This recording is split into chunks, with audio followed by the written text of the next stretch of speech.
जीवन की वास्तुकला यानी आर्किटेक्चर ऑफ लाइफ के इस एक्सप्लेनर में आपका स्वागत है। चलिए सीधे मुद्दे पर आते हैं।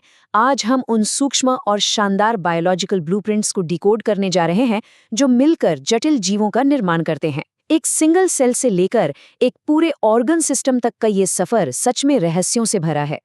आइए देखते हैं कि प्रकृति ने शरीर के इस गजब के ढांचे को आखिर कैसे डिजाइन किया है। आज हम इन 5 अहम पड़ावों से गुजरेंगे। बायोलॉजिकल ऑर्गेनाइजेशन, एनिमल टिश्यूज का एक ओवरव्यू, एपिथेलियल और मस्कुलर टिश्यूज, कनेक्टिव टिश्यूज की दुनिया और आखिर में न्यूरल और प्लांट टिश्यूज। तो चलिए पहले हिस्से से शुरुआत करते हैं, बायोलॉजिकल ऑर्गेनाइजेशन।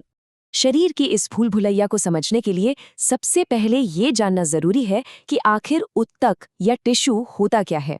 सीधे शब्दों में कहें तो जिन कोशिकाओं का आकार और काम एक जैसा होता है उनके ग्रुप को टिश्यू कहते हैं। अगर कोशिकाएं ईंटें हैं तो टिश्यू वो दीवारें हैं जो शरीर की पूरी इमारत को खड़ी करती हैं। जब ये दीवारें एकदम सही तरीके से मिलती हैं तभी कोई खास अंग बन पाता है। जरा इस पर गौर करें, जीवन की ये चेन कितनी कमाल की है। सब कुछ एकदम निचले स्तर से शुरू होता है, परमाणुओं और मॉलिक्यूल्स से। फिर कोशिकाएं बनती हैं, कोशिकाओं से टिश्यू बनते हैं और फिर यही टिश्यू मिलकर पेट जैसे खास अंग बनाते हैं, जिससे आखिरकार एक पूरा जीव तैयार होता है। एकदम सटीक और शानदार सिस्टम है ना। अब इसे एक बहुत ही दिलचस्प असल जिंदगी के उदाहरण से समझते हैं। क्या ये बात हैरान करने वाली नहीं है कि एक मांसाहारी मेंढक की आहार नली यानी एलिमेंट्री कनाल शाकाहारी जीवों के मुकाबले काफी छोटी होती है। मतलब प्रकृति ने जीव के खानपान के हिसाब से ही उसकी अंदरूनी बनावट को ढाल दिया है। क्या गजब का अडैप्टेशन है। अब बढ़ते हैं दूसरे हिस्से की तरफ, एनिमल टिश्यूज का ओवरव्यू। जानवरों के शरीर का पूरा विज्ञान सुनने में भले ही कितना भी मुश्किल लगे, लेकिन इसे असल में सिर्फ 4 बुनियादी टिश्यूज में आसानी से बांटा जा सकता है। ये हैं एपिथेलियल, कनेक्टिव, मस्कुलर और न्यूरल टिश्यू। जी हाँ, शरीर की सारी जटिलता और हर एक अंग का निर्माण बस इन्हीं 4 मेन पिलर्स पर टिका है। तीसरे हिस्से में बात करते हैं एपिथेलियल और मस्कुलर टिश्यूज की। तो एपिथेलियल टिश्यूज की सबसे खास बात यह है कि इनके बीच बिल्कुल भी खाली जगह नहीं होती। खासतौर पर जो एकदम चपटी और पतली स्क्वायमस कोशिकाएं होती हैं, वो हमारी बाहरी त्वचा, खून की नसों की अंदरूनी दीवारों और फेफड़ों के एयर सैक की नाजुक सी लाइनिंग बनाती हैं। इनका इतना पतला होना बहुत जरूरी है ताकि जरूरी गैसों और न्यूट्रिएंट्स का लेन देन बिना किसी रुकावट के हो सके। अब जैसे जैसे काम बदलता है वैसे वैसे कुदरत इन कोशिकाओं का आकार भी बदल देती है।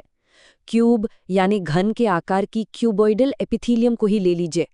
ये लार ग्रंथियों और किडनी के नलिकाओं के अंदर बेहद अहम सिक्रीशन और एब्जॉर्प्शन का काम करने के लिए एकदम परफेक्ट होती हैं।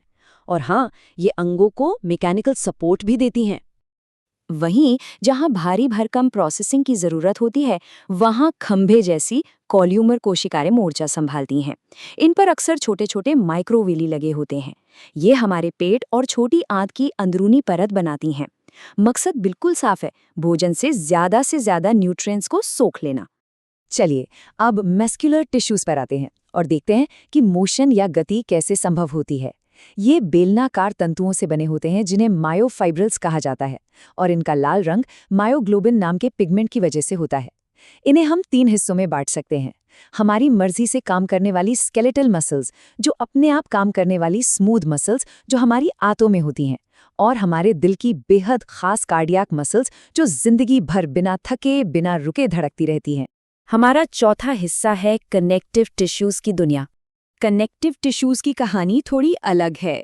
इनमें कोशिकाओं के बीच काफी खाली जगह होती है जो अलग अलग तरह के मैट्रिक्स से भरी होती है। अब ये मैट्रिक्स कुछ भी हो सकता है, हड्डियों वाला सख्त कैल्शियम, फैट जमा करने वाला एडिपोज या फिर खून में बहने वाला प्लाज्मा। इसी वैरायटी की वजह से ये टिश्यू इतने खास होते हैं। असल में यही पूरे शरीर को आपस में जोड़े रखते हैं। अच्छा, अब ठोस लेकिन लचीले कार्टिलेज के बारे में एक बड़ा ही चौंकाने वाला फैक्ट जानते हैं। यह हमारे शरीर के जोड़ों, नाक की नोक और बाहरी कानों में पाया जाता है। पर हैरानी की बात यह है कि इसमें कोई खून की नसें या नर्व्स नहीं होती। तो फिर इसे न्यूट्रिशन कैसे मिलता है? पूरी तरह से डिफ्यूजन के जरिए। है ना कमाल की बात। और इसके ठीक उलट अगर हम खून यानी ब्लड की बात करें तो वो हमारा फ्लूइड कनेक्टिव टिश्यू है, हमेशा बहता हुआ, हमेशा काम पर।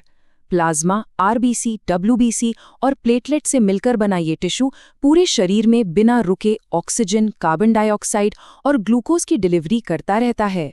दूसरी तरफ सख्त हड्डियों वाले टिश्यू हमारे शरीर को एक मजबूत ढांचा और सुरक्षा देते हैं, जिसमें कैल्शियम और कोलेजन प्रोटीन भरा होता है। लेकिन सबसे दिलचस्प बात यह है कि यही मजबूत हड्डियां अपने अंदर यानी बोन मैरो में उस बहते हुए खून को बनाने की फैक्ट्री का काम भी करती हैं। खेल कूद में लिगामेंट टियर होने की बात तो सबने सुनी होगी, है ना? ये सीधे तौर पर इन्हीं टिश्यूज से जुड़ा है। असल में बेहद घने टिश्यू मिलकर मजबूत लिगामेंट और टेंडन बनाते हैं। लिगामेंट एक हड्डी को दूसरी हड्डी से बांधता है, जबकि टेंडन मांसपेशियों को हड्डियों से मजबूती से जोड़ते हैं। वहीं दूसरी तरफ जो ढीले एरियोलर टिश्यू होते हैं वो नाजुक अंगों को बचाते हैं। इन्हीं में मास्ट कोशिकाएं भी होती हैं जो एलर्जी से जुड़ा हिस्टामाइन केमिकल छोड़ती हैं। अब आते हैं पांचवें और आखिरी हिस्से पर, न्यूरल और प्लांट टिश्यूज। न्यूरल टिश्यू हमारे शरीर के नर्वस सिस्टम की पूरी इलेक्ट्रिकल वायरिंग तैयार करते हैं। जब अनगिनत बारीक नसें आपस में जुड़ती हैं तो वो पलक झपकते ही सिग्नल्स को शरीर के एक कोने से दूसरे कोने तक पहुंचा देती हैं। हमारी सोचने, समझने और महसूस करने की पूरी ताकत बस इसी नेटवर्क के भरोसे चलती है।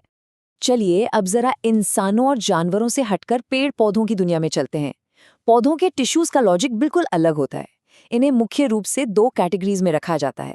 पहले मेरिस्टेमेटिक टिश्यूज, जो पौधे की ग्रोथ के लिए लगातार डिवाइड होते रहते हैं, और दूसरे परमानेंट टिश्यूज, जो अब डिवाइड होने की ताकत खो चुके हैं और जिनका काम तय हो चुका है। परमानेंट टिश्यूज का स्ट्रक्चर जितना सिंपल दिखता है, असल में उतना ही शानदार भी है। इसमें एक तरफ तो पैरेन्काइमा, कॉलेनकाइमा और स्क्लेरेन्काइमा जैसे साधारण सपोर्ट देने वाले स्ट्रक्चर्स हैं, और दूसरी तरफ जाइलम और फ्लोएम जैसी कॉम्प्लेक्स पाइपलाइन भी हैं। ये पाइपलाइन ही पूरे पौधे में पानी और खाने की सप्लाई बिना रुके चालू रखती हैं। तो इस एक्सप्लेनर को खत्म करते हुए ये सोचने वाली बात है कि कैसे कोशिकाओं और टिश्यूज की ये अदृश्य सी दुनिया किसी भी जीव की हर एक हरकत और ताकत को इतने परफेक्ट तरीके से कंट्रोल करती है। ये गजब का तालमेल और बायोलॉजिकल डिजाइन क्या हमें प्रकृति के इस छुपे हुए ब्लूप्रिंट को और गहराई से जानने के लिए मजबूर नहीं कर देता?